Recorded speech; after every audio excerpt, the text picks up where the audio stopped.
Hello class eighth. बच्चों, आपने देखा होगा कि आपके गली मोहल्ले में कुछ फेरी वाले घूमते हैं। फेरी वाले जैसे सब्जी वाला, फ्रूट्स वाला, आइसक्रीम वाला, पॉपकॉर्न वाला। और वो इसी उम्मीद से घूमते हैं आपके गली मोहल्लों में कि आज उनके सामान की बिक्री हो जाएगी और उनका काफ़ी अच्छा मुनाफा होगा। कई बार आप भी अपने घरों में उन फेरी वालों का वेट करते हैं, जो भी वो सामान जैसे कि सब्जी या फल आपको जब खरीदने होते हैं तो आप भी उन फेरी वालों का वेट करते हैं। आज का टॉपिक, आज का लेसन कुछ इसी पर बेस्ड है। Lesson number 10, the balloon man. एक बलून मैन जो कलरफुल बलून्स लेकर मोहल्ले में घूम रहा है, मार्केट में घूम रहा है, बाज़ार में खड़ा है, इसी उम्मीद के साथ कि उसके गुब्बारे बिक जाएंगे और उसका अच्छा खासा मुनाफा होगा। इस लेसन में एक गुब्बारे वाले के, एक बलून मैन के क्या इमोशंस हैं उसे हम पढ़ेंगे। So let's get started the poem. Lesson number 10, the balloon man. Initially उसमें दो क्वेश्चंस दिए हैं। Why do you like balloons? आपको बलून्स मीन्स गुब्बारे क्यों पसंद है? What occasions do you use them on? आप किस किस ओकेजन यानी मौका, अवसर, तो आप किस किस मौकों पर बलून्स को यूज करते हैं? He always comes on market days and holds balloon a lovely bunch. And in the market square he stays and never seems to think of lunch. Poet कहना चाहते हैं वो जो है हमेशा ही बाजार में आता है, मार्केट में आता है, and holds balloon a lovely bunch, बड़ा ही सुंदर सा गुच्छा होल्ड करके रखता है।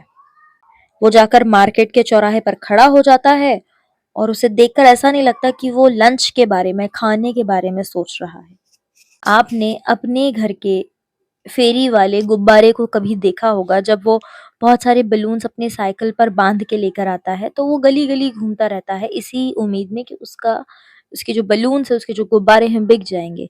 बाजार में वो जब आता है तो चौराहे के आसपास खड़ा हो जाता है, वहीं रुका रहता है और सोचता है कि मेरे गुब्बारे बिक जाएंगे। और ये सोचता है कि गुब्बारे बिक जाएंगे, पर लेकिन लेकिन उसको देखकर ये नहीं लग रहा कि वो खाने के बारे में, लंच के बारे में सोच रहा होगा। They are red and purple, blue and green. And when it is a sunny day, though carts and people get between, you see them shining far away. इसका मतलब है कि इसके पास red, purple, blue, green colour के गुब्बारे हैं। Sunny day जब होता है, दो, यहाँ पे दो और फिर कार्ड्स लिखा है, दो THO मतलब दो, दो इसका शॉर्ट फॉर्म है अपोस्ट्रोफी के साथ।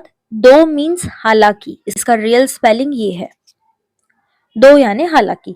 हालांकि जो लोग हैं उसके बीच में से, आसपास से होकर चले जाते हैं, उसके उसके कार्ट से, उसके ठेले से, उसके जो भी वो साइकिल या जो भी ठेला लेकर आता होगा, उस पे जो बलून्स लेकर आता होगा, उसके आसपास से, बीच में से तो निकल जाते हैं। ये लोग बाजार में दूर से ही उसके बलून्स को देखते हैं, और वो जो दूर से बलून्स है शाइनी लग रहे हैं, शाइन कर रहे हैं, बट फ्रॉम फार अवे, दूर से। खरीद नहीं रहे लोग, लेकिन दूर से उन गुब्बारों को देख रहे हैं। And some are big and some are big and some are small, all tied together with a string. And if there is a wind at all, they tug and tug like anything. इसका मतलब है कि कुछ गुब्बारे छोटे हैं, कुछ गुब्बारे बड़े हैं, बट ये सभी एक धागे के साथ टाई अप है, टाइड है, मतलब बंधे हुए हैं एक साथ। अगर कभी हवा चलती है, अगर कभी थोड़ी भी हवा चलती है, तो ये एक दूसरे में टग एंड टग मतलब एक दूसरे में उलझ जाएंगे। टग और टग मतलब उलझ जाना।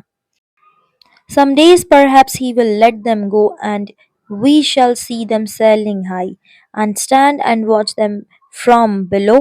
They would look pretty in the sky.